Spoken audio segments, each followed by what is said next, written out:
All right, in this class, we're going to talk about the structure of the live group meeting. Okay, not the live group itself now, but the live group meeting. So, what happens at the live group? What's the way to structure a live group in such a way that you have the results that you were looking for, which is the upward growth, the sideways growth, and the forward growth. Okay, that's the outward growth. Okay, so what you're going to do is I have a few points that you have to make sure that you have in all your live group meetings. Okay, and if you can do all this, it's going to really be helpful. Okay, the first thing that you need to do, which actually doesn't happen during the meeting, it happens before the meeting, okay, is follow up with the people, follow up with members of your live group, follow up with people that you're inviting, follow up with the people that you've been talking about in the church, outside of the church. Follow up is something that is very important if you want your live group meeting. Okay, that's, say you have a meeting tomorrow. If you want it to happen, you need to do some follow up before that particular day. Okay, now another element that you need to add to your meeting, even though it's not going to happen at the meeting itself, is prayer. Okay, prayer before the meeting. Now, usually what we recommend is, even if during the week, you should each time you remember to pray, you can pray for your members. Pray as your relationship with them begins to grow, and as you discipling them and all that, as God reminds them to you, you can put it on your schedule, and as they come to mind, you pray for them. As you're doing your own personal prayer, you pray for them. And so that's prayer. And then pre-meeting prayer, we always suggest that you do also with your assistants. So for example, if you have someone that supports you in your group, someone that you started the live group with, or someone that you see is growing to become stronger in the live group, invite them to come pray with you at least 10 minutes before the meeting. Okay, this is going to help, not just help the meeting itself, but it's going to help you grow that person. Remember, we said reproducing yourself. So you would, work with this person and you're growing with them, you're helping them to grow. Okay, and at the same time, committing the meeting itself to the hands of God. That's the meeting that is happening on a particular day. You pray some minutes before it, and then you put it gives you that calmness, that atmosphere that you want for a great life group meeting. Okay, now the first thing that you want to always do when the actual meeting starts is the opening prayer and worship, which can be done together. And all of this you can, as people begin to grow in your life group, you can begin to delegate people to do different things in the meeting. But for the live group, the beginning of the live group, it's always good to have prayer at the beginning and some form of worship. Now, in the prayer, you can assign it, you can do it, you can lead it, but it's always good to make sure that you know your aim. Okay, the aim is to see the people become leaders themselves. So every task that you're handing over to each person, you're not just handing it over randomly. You're using it to achieve the goal, okay, that you're trying to achieve. Okay, and also worship, if you know that you have someone in the group that can lead worship, that can sing well, you can lead, have delegate to them and have them lead. Hopefully you don't, at the stage, at some point in the growth of the meeting, you don't do all the work. That's not the aim. The aim is not for you to do all the work. The aim is for you to develop the other people to be able to do it. Now, if you're at the stage that you don't have anybody that can do it, it helps even to take somebody that you can see that even though they're not there yet, but they're almost, they are interested in growing. You call them aside, not in the group, you call them aside and begin to discuss with them what you're thinking. Maybe they can lead the song tomorrow, okay, in the meeting, and always remember your goal. your goal is to make them life group leaders, so it's always a thing that you do, and help people. And what another time, I remember there was a time in my group that meant some of the people that were coming didn't know some of the songs. And what we decided to do was we put YouTube, and we put YouTube that has subtitle. Okay, so as the people are singing the songs, some of the songs that we sing at church that people don't know the lyrics, we just look for them on YouTube and we put them.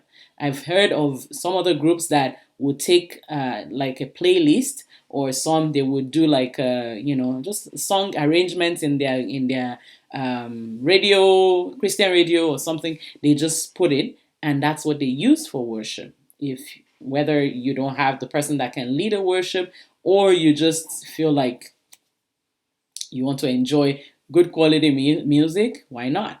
Now, I remember also there was a time in my home in Nigeria, we have a piano. And so if in your home you have a piano, and you have someone that can play it, you use the piano. If we have a drums, there was a time also we used to do, the electronic drums in my house, and we'll do it. So if you have all of that, you can bring it in. But if you don't have it, remember back in the days, it was just, clapping and praising God.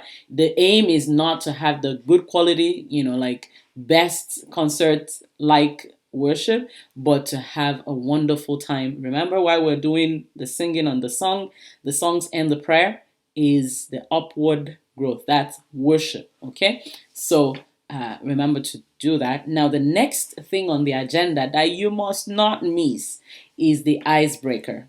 The icebreaker is just as it is. It helps you break the ice. Okay. So if you just Google some materials, and we may actually add this also to the materials that you're going to get with this program, where the list of icebreakers that you can use. There are many of them that are all over the internet, but we'll add some for you. So for example, one that always works is the suddenly game. Okay, so we have like 3 people in the group, and you start a story. Just make up a story. Somebody starts it, and they must do like a sentence or so and end it with suddenly. So I say, yesterday I was going to the store, and I got a call, and as soon as I picked my phone, then suddenly, okay, as soon as I say suddenly, the next person to me goes, I saw a snake right there beside, Hopefully you're not the kind that freaks out because of, the fact that I said snake, but I changed it. I saw a dog, at the corner of the store that was talking. And then suddenly, you see, somebody would just take it, another person would just, take it like that. And then, the aim of this is just to break the ice. So as people are coming in, and they would be people that are not so free with, the people. They don't know you. Somebody just invited them, or they've not been in church. You don't want to start with the idea of, oh, what does the Bible say about this and this and this? No. You start with just laughing and rolling on the floor if you can, just so that everyone would, the ice would be broken, and then people can, begin to consider, that actually church is actually fun. Church doesn't have to be uptight and holy and all that. Even though it's holy, even though the power of the Holy Spirit is moving amongst the fellowship, the group, you're still, having fun by laughing. Remember, God made it possible for us to laugh. So it's good for people to laugh, and it's good for people, ask people what they love to do, what's your best meal, what's your most exciting trip, what, different icebreakers like that. Use them. It helps for building fellowship. It helps the group to grow sideways. Okay. And then then you move on to the sermon discussion. In Overcomers, what we do is, because we're a family, we're all learning the same thing during the church most of the times, except if there's a a special event in a church. We're all learning the same thing, and so when the preacher or whoever the pastor was on Sunday would bring whatever was discussed, and you would have done some research or some question. You would have put a few questions that you're going to use. Okay, and you're going to see some of the suggested ways that you can do it. We're going to put it in this, so you want to say, when the pastor said, use the illustration of the goat and the mango tree, what came to mind? Okay, you just want to pick it out from them. You want people to pick it out. And then another reason why we discuss the sermons is the fact that this whole thing, that your life group is not just a group by itself, is a part of a family. Okay, so what is being discussed in your life group is as a result of what was discussed at the church, right? And so if you have people that are fellowshipping with you in your life group that are not members of Overcomers, you just need to explain to them that this is a part of a bigger group. And so what we're discussing is this and this. And what that means is you may need to, for those that maybe were not at church on Sunday, you may need to explain, just give a little summary, and just now go into, or whatever. So for example, if you were going to use the illustration that the pastor used from the goat and the mango tree, you would need to give that illustration, repeat it. If you need to, you may need to read one or two scriptures that were key scriptures that were used on Sunday, and you use it during the discussion before you start the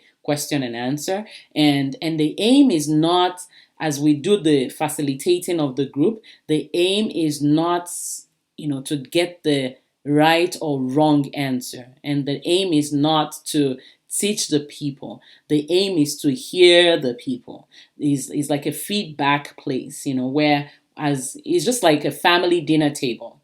At the dinner table, sometimes the child will say something. It may not be right there that you're going to, talk about it. You'd want the little ones or the ones that are not involved to go to bed. Then you call that child on the side, and then what do? You encourage that child, or you question some more so you can know what exactly is going on in the mind of that child. That's exactly what's going on in your life group as well. And so when you're doing the discussion, don't enter into the rabbit hole of arguments. Okay, someone is going to be there all the time. There would be somebody that wants to argue about something. You have to remember, this is not about arguments. This is about, calming it down and say, that's a very good, interesting way of saying it. How about we discuss that one-on-one but let's just continue with this conversation so that we can finish on time. That's a way to, you always remember why you're doing this. The aim is not to be the best, argue, to always win the arguments. No. I remember when I first started, I used to see that opportunity, to help people to understand that no, we don't see things like that. Now, there are times that the Holy Spirit will lead you to do that and to help somebody know that, we don't see it like that, but not in an argumentative way, where you get in a fight, so to speak, So it's good for you to just realize that the discussion is going to be there. And then, after that, there's going to be prayers. Okay. Now, in the discussion points, you want to also make sure that it goes around, not just one person, because in a group where there is a small and medium to large group, what will happen is some people will be quiet. The quiet ones will be quiet, and the more outspoken ones would talk more. But as the leader, you want to make sure that it keeps going round. And the analogy that we use here is like, when you all sit around and you have a ball and you toss the ball, you toss it to somebody and the person tosses it back to you, and then you toss it, and then another person tosses it to another person, and then, the ball keeps going around, and, making sure that it touches everyone in the group. In other words, everyone needs to be a part of the conversation. Okay? And then the end would be to take prayer points, prayer requests. As people are talking, you would have got some things that you may need to pray for them about personally, or even in the group. Okay, and then at the end of the group, you can also make ask people if anyone has something that they're believing God for, or something that as they've been talking, you would have picked a few things that you sometimes you may actually pause the meeting and actually pray right there. But other times, the most ideal way, so that you don't waste time. I mean, actually, so yeah, you can meet your time, and because as guests are coming, you want to be very good stewards of your time. So it's good to wait till the end of the meeting and then have the prayer meeting, and I mean the prayer portion of the meeting. And you can have somebody, all of this you can have as you are growing the people. You can have other people as delegated leaders for different sections of the group, of the meeting. And then one other thing that you must be praying about is your next outreach. Okay, and before the prayer is not a bad time to also do the planning of your next outreach. And the outreach, and I'm sure I'm going to do another video that will talk about the outreach. But in your meeting, you want to also be planning your next outreach. And outreaches can be tutorial day, it can be a games night, it can be tutorial day, I mean like how to make a meal, or how to design thing, or whatever it is that the people want to learn. You can use it as an outreach. And outreach is something that you do other than the live group meeting itself, and it's important that you do that once a month, so that you can invite people. In Overcomers, we believe more in friendship evangelism more than door-to-door knocking. Okay, so when you have, I mean, both are good, but the friendship evangelism works much better than the not knocking on the doors. Okay, at this point, because a lot of people, especially when you're in the place where everybody knows God, or some people, or people are completely against God. Okay, so it's just good to expose your life, that righteousness, peace, and joy, expose it to other people. So you invite them in to come and dance and jump around and play video games with you, or cook a meal together, or do makeup tutorials. And depending on your group, you want to use that kind of an outreach that you can use to bring them together. All right, so that's I was looking down because my note is down. That's why that's all that I have for this class. And God bless you. Bye for now.